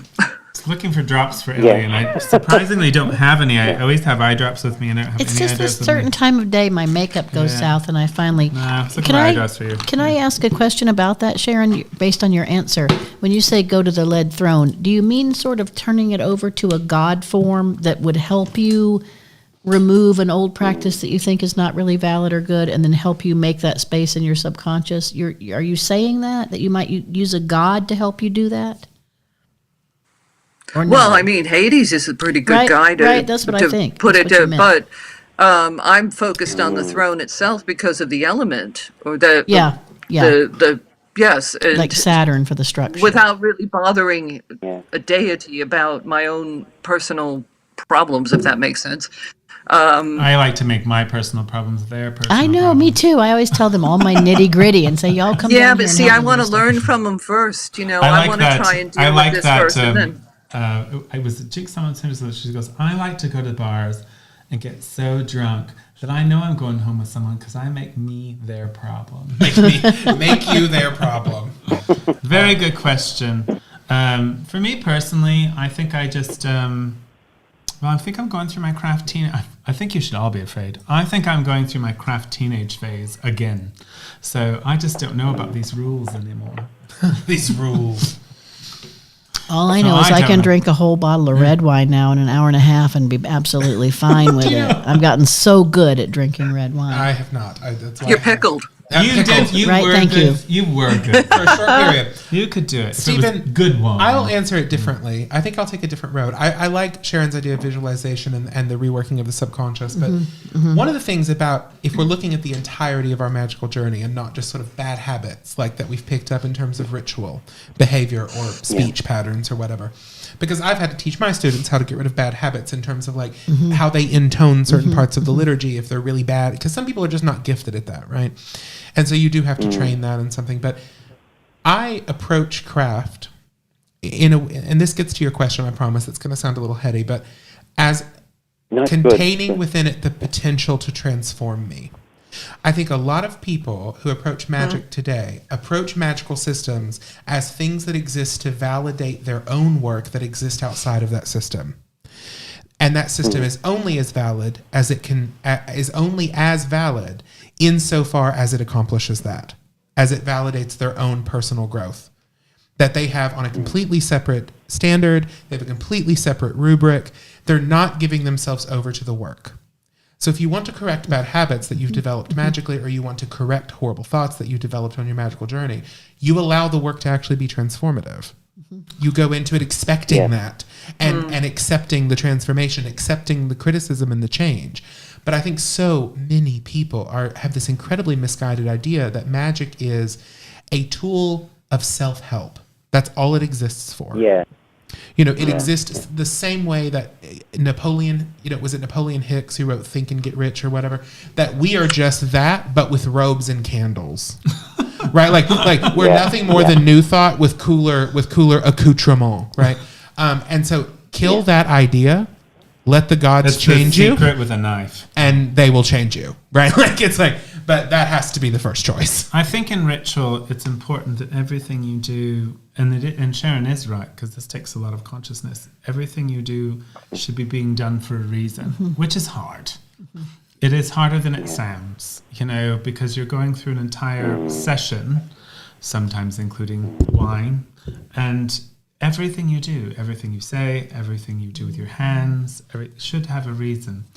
Or what have you. And so if you've had old reasons given that don't serve your new circle, well, then of course you might have to get rid of them, because you're in a new circle now where those reasons don't matter, but everything you do should have a reason. That's what I would say. It should mean something. Every gesture should have a hermetic and magical esoteric meaning. Yeah. Yeah. Oh, yeah. Stephen, are you in Learning that practically. an initiated tradition? Are you already in a tradition, Stephen? Yes, I am now, thanks to Brian's assistance a short time ago. But yes, Simon Goodman lineage. Beautiful. Now. Excellent. That's wonderful to hear. I want to add that I've studied a lot of magical traditions and philosophic systems, and I really do believe that the Alexandrian witchcraft tradition is a complete great work system. You have the philosophical and hermetic work, you have the ritual work, you have the relationship with the gods. You are working on perfecting yourself as a human in this life. You're working on spiritual, emotional, intellectual, and physical development. And I think if you have a good initiation and a good system, keep working it. Just keep believing in it. Keep practicing what they're teaching you. You will overcome older problems. You will grow that problem. You will understand it, understand why you learned it or why you used it, and then grow from it. You don't want to just obliterate the things that you had in the past. You want to learn from them. And working a good tradition, a good system, and there are many good systems, I think. I mean, well, not hundreds, but a few. There's more than two. Well, not just in witchcraft. We do have, Ellie, I do not want to cut you off at all. But Excellent in the answer. We do have another so keep caller. keep working on the system. So I'm going to say thank you so much, Stephen. Thank you, Stephen, and congratulations. Yes, congratulations. on I'm finding very happy your with way. that. Blessed be. Blessed Bye-bye. be. To you as well. We have another call. This one from Brazil. We're so international. Wow. We're going from Sydney, Australia to Brazil. Uh-oh. Hi, is this Gabriel? Yes, this is me. How are you? Doing well. How are you? Now, we don't know you, Gabriel, but we know you're attractive because you're from Brazil. Ignore that, Gabriel. What is your question, I'm sir? so disappointed there aren't more Brazilian witches going to the Grand Summit. I'm actually very surprised because I didn't know it was possible to call out from Brazil. I was like, okay, I'm going to try. I sent my question here on the chat, but I was like, I'm going to try anyway, and it worked. So I'm really surprised and happy to talk to you guys. It worked. Yeah. So my question is, for those people who aren't initiated yet, so they're in the process of choosing if they are going to ask to be initiated or not. What should they know? I mean, like, what should they fully understand about how things work before you join? What are the expectations to be aligned before actually joining a coven? So can you interpret that a bit better? Yeah. So what are the Yeah, it's in the chat as well. The question is like sort of what people who are asking for initiation. Did he ask if they should ask for initiation? No, he said what should they know? What should they look for before they? What are the expectations? And Yes. Well, Sharon, Yeah, I mean, like, I'll give you an example. Okay. For example, some people before joining a coven, and they just like, okay, I find some witches, I find a coven, and maybe I should try to talk to them. Maybe I should try to ask for my initiation. And then they think like, okay, so everybody will be friends. It's gonna be a family. They will receive me. We're gonna have dinner together. You're gonna have like, like a happy life. We're gonna be best friends ever. And then they forgot like the inner work. They forgot about learning about the rituals and living actually the craft. So like what expectations should they align before actually? Okay, Seeking. I want to do that. I'm asking my initiation. Yeah. And so, what to expect? What do you want to ask the leaders? I mean, I might just jump in and say you want a really clear approach to the studies, exactly what it's going to contain, what you're going to be learning, that you'll be doing Sabbaths throughout the year, ritual training. Sabbats. You'll be doing Hermetic. She's done this forever, and studies. I love it. She's always said Sabbath, and I really love it. I really do. But one time I said, Ellie, you always say Sabbats. And she's like, no, I don't. I always say, I don't say Sabbats, I say Sabbats. It's always Sabbats. Sabbats. No H. I still don't know what I'm not doing right. Okay, Sabbats. So what's the training involved? What's the book? What kind of book of shadows are you teaching? Where is the lineage from? Who were your teachers? How do you work the year? What do you study throughout the year? I mean, I would want to see a lot of real specific offerings, not the details of the training, but what would be included in the training. For us particularly, we're not so much into the friendships and the dinners in the beginning. It's the training and the work. She's like, now they won't let me go home. Sharon? Not in the beginning. Now they won't let me go home. They love me. They want more of me. They do. Sharon, what would you add to that in terms of sort of like aligning yourself with expectations before Say, aligning with the expectations, it's actually something picking up on some of your responses, Levi, to the questions that I asked. And it's the philosophies. And what is your philosophy? You may not know, you don't know what you don't know. Meaning you don't necessarily know what to ask if you're seeking this. So we conduct Alexandrians and soirees, for example, and Maxine and Alex had soirees, they held soirees, and this was an opportunity to gather with witches and Alexandrian witches and just ask any question you have, including this one. It's you will understand your philosophies if there's no holds barred. You can ask anything. There's no wrong question, and you will gain a sense of the people you're speaking with, whether you can trust them, I'd say trust, but whether they're scam artists or not, or whether even if they're not scam artists and it just simply does not work for you, their philosophies, their ethos, the persona that they give out,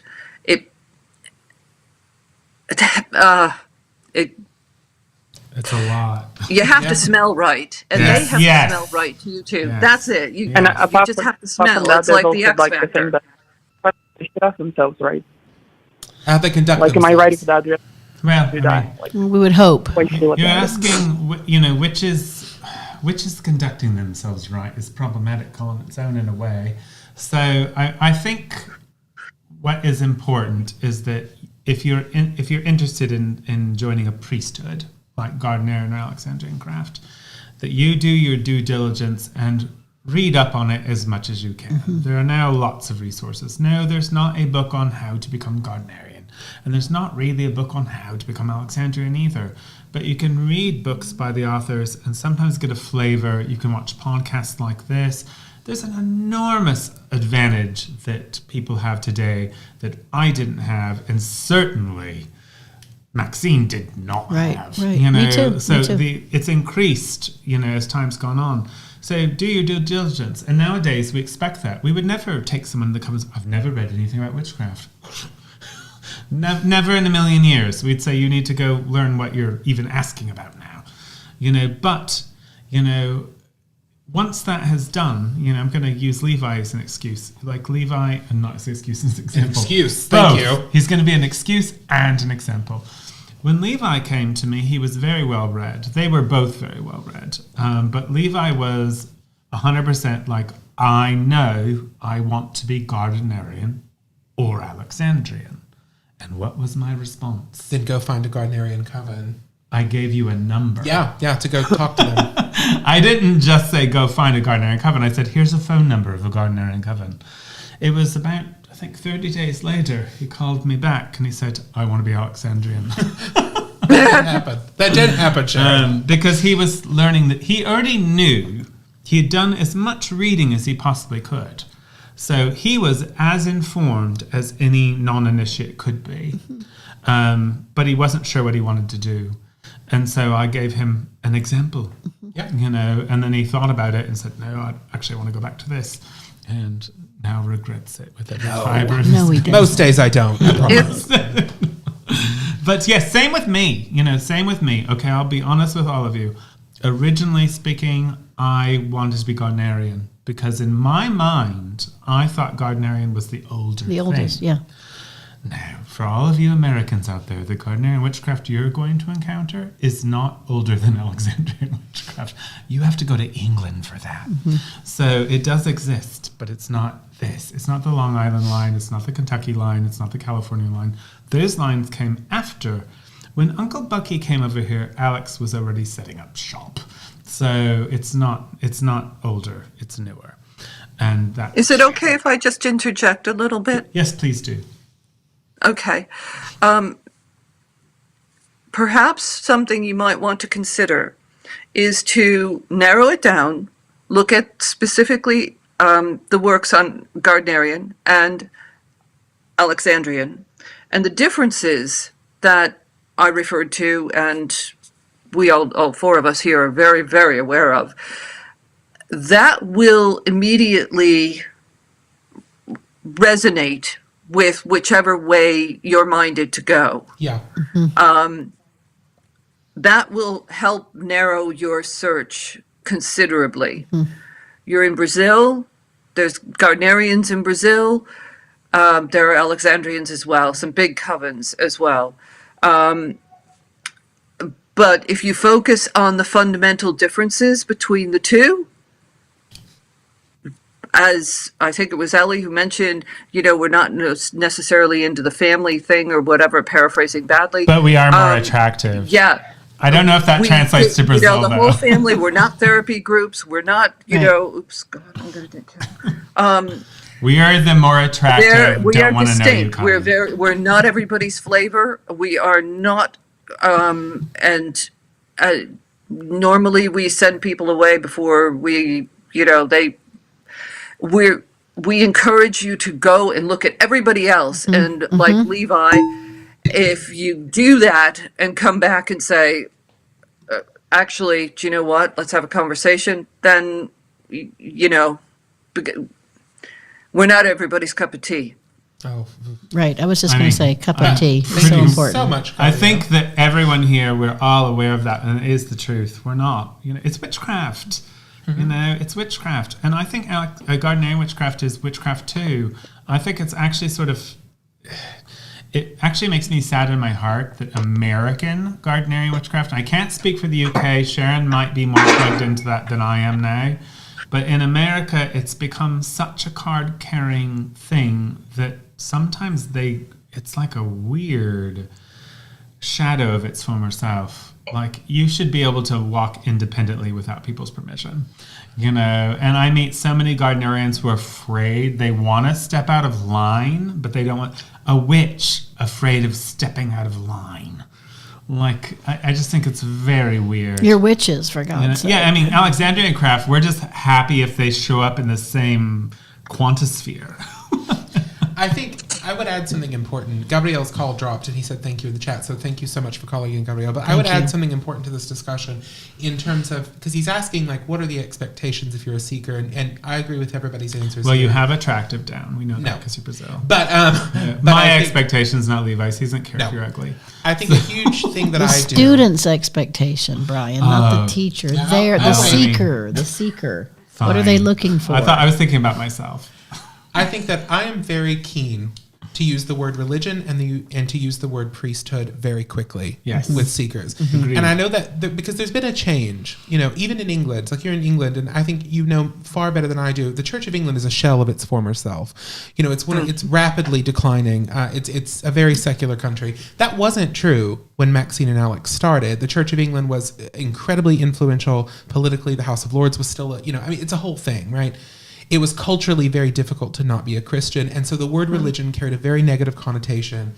And so, but we're no longer in that time period. a lot of seekers are not people who are We're also fleeing. in different countries. Yes. A lot of seekers are not fleeing a controlling religion like in the old days. And so I need them to understand that this is not a boutique hobby. A refuge. Or a refuge. Or a party. Or a party, right? Like this is... I mean, it kind of can be sure. a party. But this is a priesthood. Only on the Sabbaths, though. Yeah. This is a priesthood. And so if I use that language, I think it does align people to that more quickly. Because a lot of seekers because I do run a coven and I will have people reach out and they'll be like, I'm interested. And they'll say, and if they don't know a lot, I'll be like, well, it's a religion and we're a priesthood and, you're going to be trained. And they will often say to me, well, I don't want to be a priest. I just want to join. Right. And that's always, I'm like, oh, we don't have. I've never experienced that. We don't have a laity. Right. Yeah. And so I'm very quick to make that the framework that I use. And I realize that's different than previous generations of elders and witchcraft, teachers, because I don't know. You don't join and watch. You have to learn every bit of it, and you have to do every bit of it. You don't just join and watch, right? You're a priest. You're a priest or priestess. It's a coven. This is a question that we are the four of us are very lucky. We could still ask Maxine, well, what did you do? What did you do in this case? Gerald Gardner, how did he explain it to people who came? We don't know. We don't. We have no idea. We don't know with some of these people what they actually said. But if you look at the structure, without giving away too much, Witches of the book, it's clearly we don't have a laity. Everyone is a participant. Everyone is a priest or priestess. Like every single witch is a priest or priestess, because we're modeling after the temple priests, to where we're serving the gods, not a laity. Mm-hmm. We're serving each other. We're serving the gods. We're cloistered. And so it's a very Bene Gesserit sort of idea, really. Like we're not, yes, we're working within the empire, but we are our own thing. And if you're not one of us, you're not one of us, and you don't get to be a part of it. So when you're translating this into the modern world, people are looking through the lens of Orthodox religion and its morals. The morals of the blood cults and the Abrahamic gods, really, quite frankly. So it's a very different dichotomy to what we're actually doing. This is one of my favorite reasons why I like to tell people I'm not a pagan, which I did adapt from Maxine, obviously. She might have done it first. So, but the reality of it is it's very wise, because I'm not actually trying to immerse myself in a dead culture or a living one, really. I'm just existing in the world as I am, in the priesthood that I am in. And we are, sure, a bit of a rebellious act in a way to modern society, but also we're a conscious, living, breathing priesthood of the great goddess. And the first and last thing I will ever say about witchcraft is that is the most important thing that we're doing. We are a priesthood of the great goddess, the first one that has existed for thousands of years in Western civilization. And we remain the only priesthood of the great goddess within Western civilization, originating from Western civilization. And I think that is an extremely important enough reason to exist. It's not magic. It's not a rebellion against any religion. It's not a identifier with any culture. If we were a culture, we'd be British, which is basically everything. Western people. Yeah, it's not as applicable to us. So I think it's beautiful, and I recommend, like Levi does, that you realize we're a priesthood, but a priesthood of what? That's what you need to ask yourself.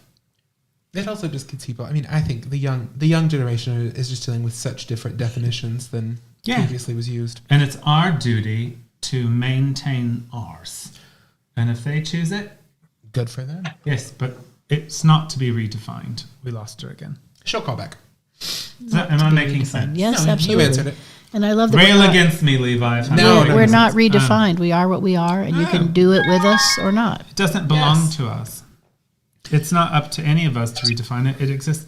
I actually coined this phrase, and Tracy recoined it, which is how I know it's so brilliant. I was on an interview with someone, and I said, I liked Alexandrian witchcraft the way I found it. Yeah. I'm like, that's why I chose to do it, right? Like I said, originally I want to be Gardnerian, I feel like the goddess had other things in mind. I hate to make myself, it's fate or whatever, but I do think it was fate. So, as we approach the end, we want to give time for Sharon to promote anything that she would like to or talk about some of the projects she may be working on. But I do want to thank all of our callers tonight. It was a good night for them and excellent questions as well. But is there anything that you would like to mention or promote or look toward the future for, Sharon? Well, Ellie, you mentioned at the very beginning the Museum of Witchcraft and Magic and the exhibition. We've been working on that and drawing together the objects, and it's a fascinating experience to work with the museum and have the exhibition come together. I'm not going to tell you too much, the three of you, but we sort of got a little something special planned for you following the Grand Sabbath. And Maxine will be giving... The exhibition is going to be a series of... There will be talks and there will be contributions to it and things over the course of the year, the season that it is in an installation. That's great. On the Rose Ankh Publishing level, we have, this is just a sort of, it's a proof. It's not even a proof. It's just, a test copy for us before we send it to full print. It will be in standard deluxe and fine editions, and it is Prospero's Isle, which is Gerald Gardner and Witchcraft on the Isle of Man by Dr. John Callow. And it's got 48 color plates in it, some imagery that hasn't been seen before. Nice. The Alexander's lectures will be coming out, as will another David Conway, Life, Death, and Magic, which is a follow-on from his Magic, Life, and More Worlds, and a continuation of his autobiography that does delve into, importantly, where his belief that yes, in the death of his partner, his then partner, and the things that were going on around that. But anyway, that's another publication that's going to be coming out. And yes, there are other things as well. So the archive continues. The Alexandrianwitchcraft.org archive is a continuous work in progress. It is wholly dedicated to the historical research and archive of all things Alexandrian and influences on Alexandrian witchcraft throughout history. And it is free access, and it is for educational purposes and research purposes, and that's it. And you said you were expanding your book, which is the Psychopomp. The Witch's Psychopomp, yes. The Witch's Psychopomp, that very little book that I put out, it was simply, in 2017, I gave a short talk at the University of Central Lancashire at the Death, Dying, and Disposal Conference, and it was in the spiritual category, and it took me a little while, but I then sort of titivated it a little bit. When I say titivate, it was just made it suitable for publication, but it's literally a transcript of my talk that I gave then, and it just touched on the various points. Well, it was Christian Day who kept bashing on at me about doing a talk or something, expanding that and using that. And so finally I listened to him, and I did. Yeah, and a lot of it us has have transformed. That story. It's transformed into. He bashes the on all of talks that us. I've given on this have exploded. The talks I've given on it are like, it's afterwards. It's the questions. It's the people sharing their stories, and I just have to expand because there's so much more that I can do. It's what was a 20-minute talk has turned into an hour, and with overruns, and so that needs to be compiled into it. But there's a demand for it, and I have no idea how I got there, but I did. Well, it's a unique like that. subject, and I look forward to the new edition. I liked the first one. So thank you for coming on, Sharon Day. Thank we'd you. love to have you on again. Next week, our ambush interview is going to be Hermes Gardner, a Gardner and High Priest that I actually do not know. So, I'm challenging out Hermes. We'll see if he shows, because the Black Hand Gang has a way of kind of putting it into that. But anyway, but we're hoping that he will be our second Gardnerian on. Until next week. And thank you, Sharon. See you in June. Excited you to a visit due. in person. Thank you. Blessed be, Sharon.